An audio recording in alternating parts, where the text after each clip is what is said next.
Guys, take a look at this. This is a beautiful, beautiful meatloaf. I guarantee you'll never taste a meatloaf that's quite as delicious as this. Give it a try.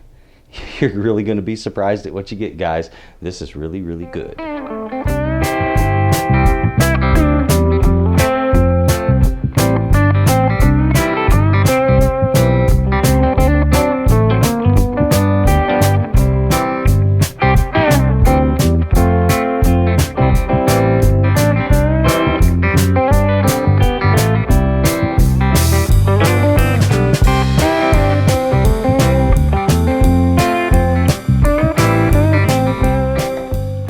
Howdy folks, welcome back to Texas Cooking Today. On this episode, we're going to be making a fabulous dish.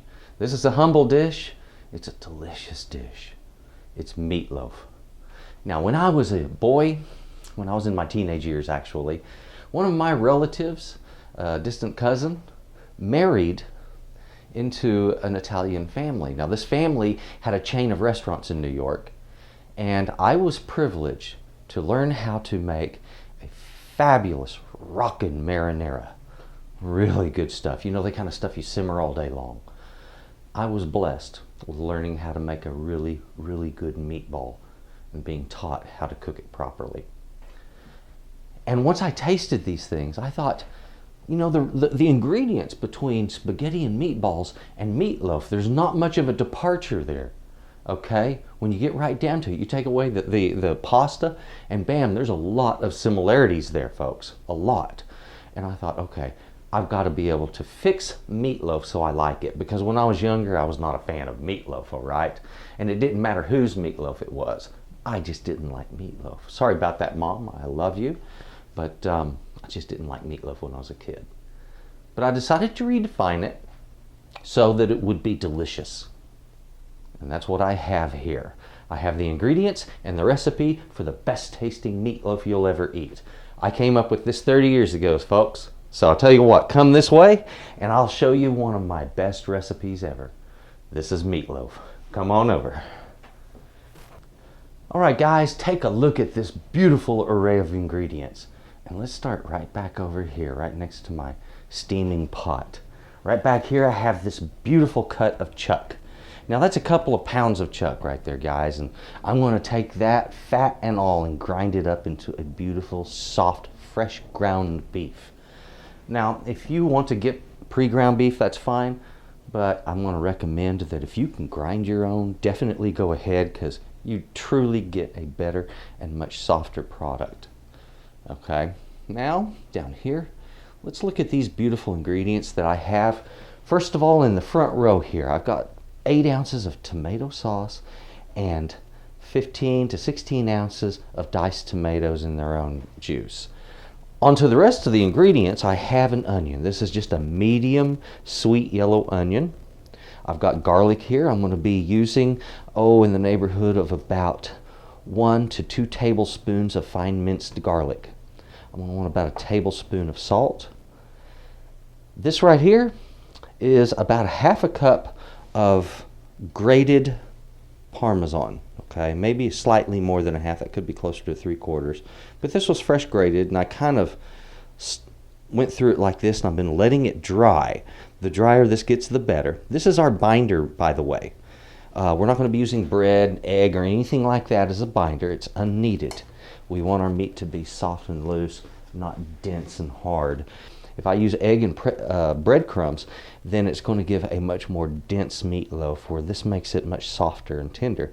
On our other ingredients here, oregano, thyme, rosemary, and basil. Now, how much? I'm going to be using 2 to 3 teaspoons of oregano, about 1 tablespoon of the thyme, 1 to 1.5 tablespoons of rosemary. I'll put that into my mortar and pestle and rub it down a bit.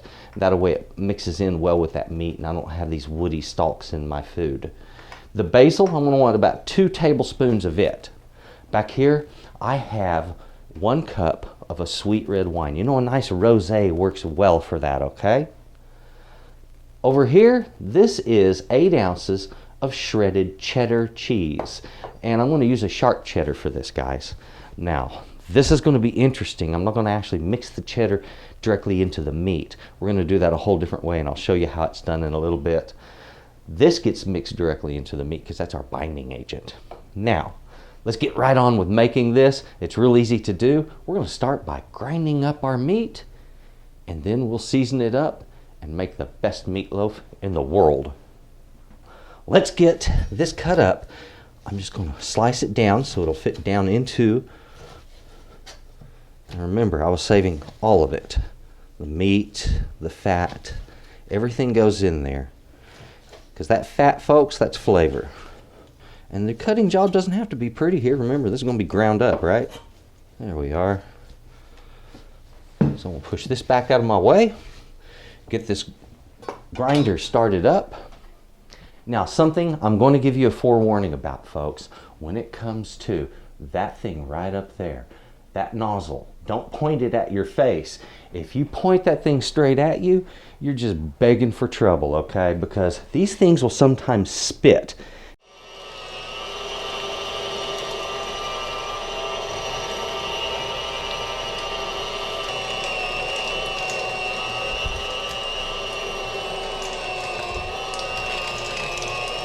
There, it just spit. I don't know if you saw it, but it did it. You see, that was quick, wasn't it? And look at this. This meat, folks, is so very delicate, so soft. If you want the very best way to do your meat and to have a good grind, just get your own grinder, and you're going to be so happy with the results. I'm going to kind of spread my meat out a little bit. And the next thing, I want to bring my seasonings right over to this station, and we're going to get busy seasoning this up and getting it ready to go down in our pan. Okay? Now, on to the next. Now guys, let's get on with preparing our seasonings for this. Now guys, I need to go ahead and get this garlic minced up. One more time.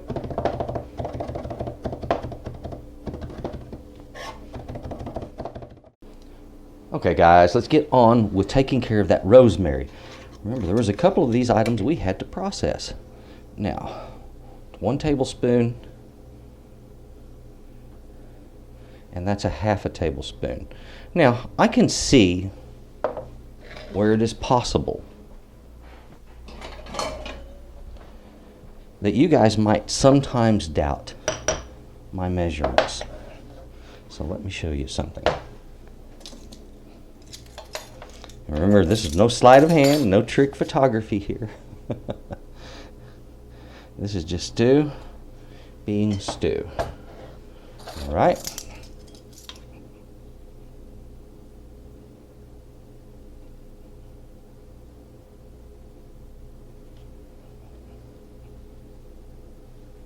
As I said, approximately 1 tablespoon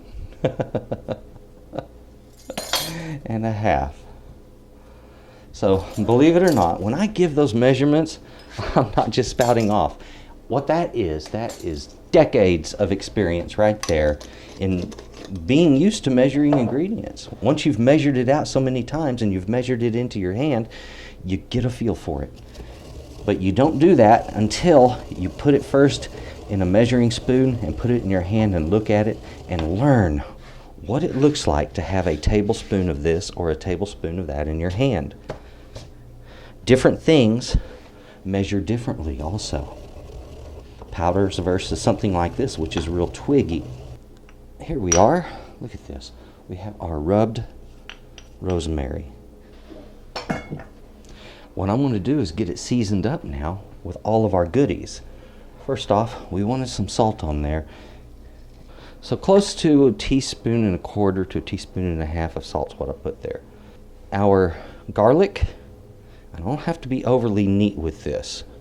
Our oregano, we needed to use 2 teaspoons, 2 to 3 teaspoons actually. Oregano is pungent and it can overwhelm other flavors just like that, okay? So be cautious with it, use it, enjoy it, but remember it doesn't take too much of it. Basil is sweet and wonderful tasting. There is 1 tablespoon. There's another. 1 tablespoon of the thyme. You can go a little bit less if you want. Now is the point where I need to get just a little bit messy, and that's okay. Get the rest of my ingredients on here. There's some garlic I needed to finish getting out of that. There we go. I want all of it. I want all of this Parmesan cheese.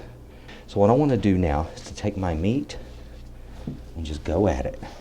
It's a matter of mixing it all in. And anything that got away on that board, you just pick it up and get it in that meat. Now, I want to tell you, when you're doing your meatloaf, what we're going to do is we're going to do a roll with cheese in the middle of it. And that's what that cheddar cheese is for. So what I want to do, I'll put this cheese on here. I'm not going to put some of the cheese on there, folks. All of the cheese goes on there, okay? As this cooks, this cheese is going to melt. A lot of it, and I mean a whole lot of it, is going to be absorbed right into the meat. And that's what I'm looking for. I'm looking for that meat to take in that extra cheese and have that real cheesy, yummy, sharp flavor to it. Oh, wow.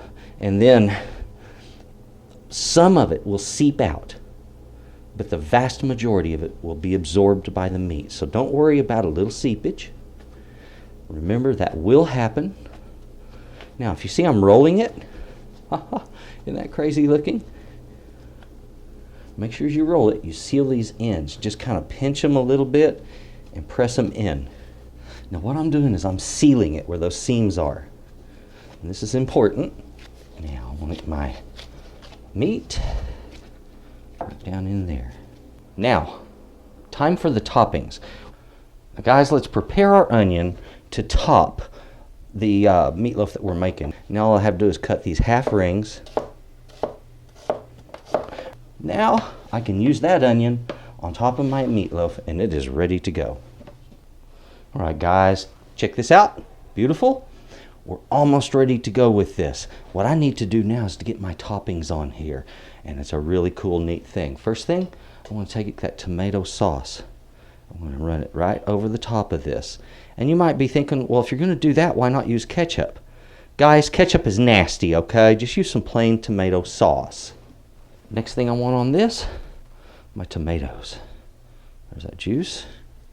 Now, our rosemary. My wine. We'll put some down in the sides of this. Isn't that lovely, guys?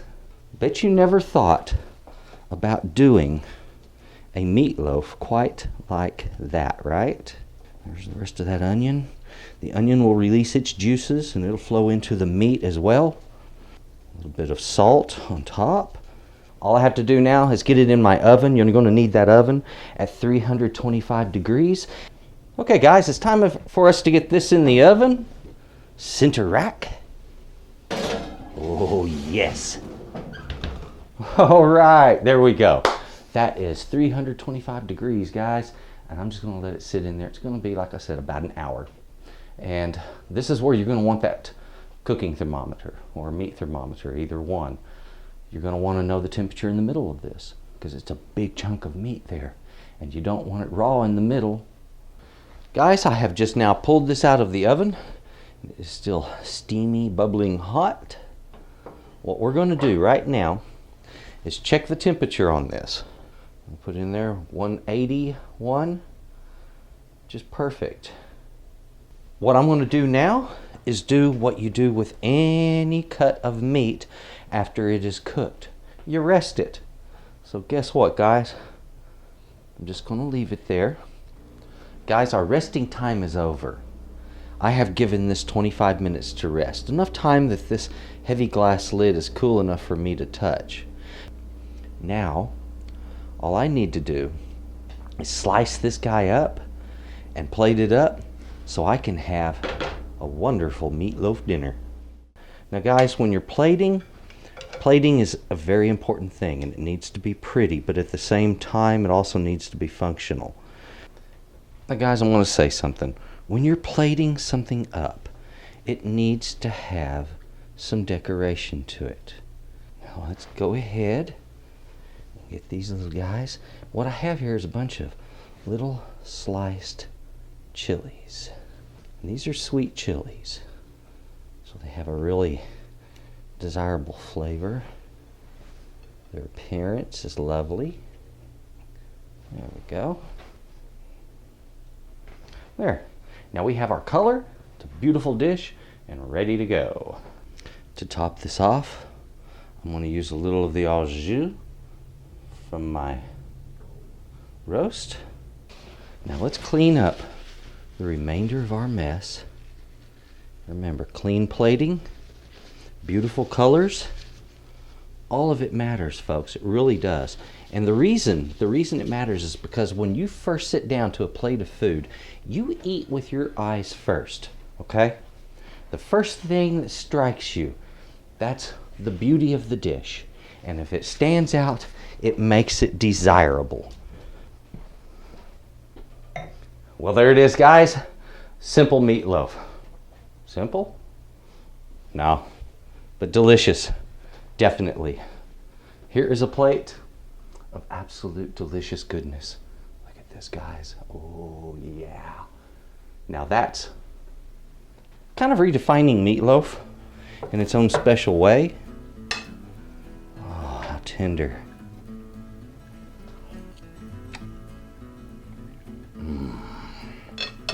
Okay. All of these herby tones, first of all. This note of sweetness. The beefy. Man, that's what meatloaf should be, guys. It's so good. Sweet, delicious, explosive with flavor, tender, moist, perfect. I'm sorry, I had to reinvent the meatloaf. It was wrong.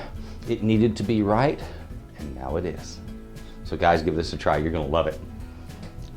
Folks, I would like to say thank you very, very much for watching my show. To my subscribers, an extra special thanks to you, and cheers. If you haven't subscribed, I would like to ask you, please do.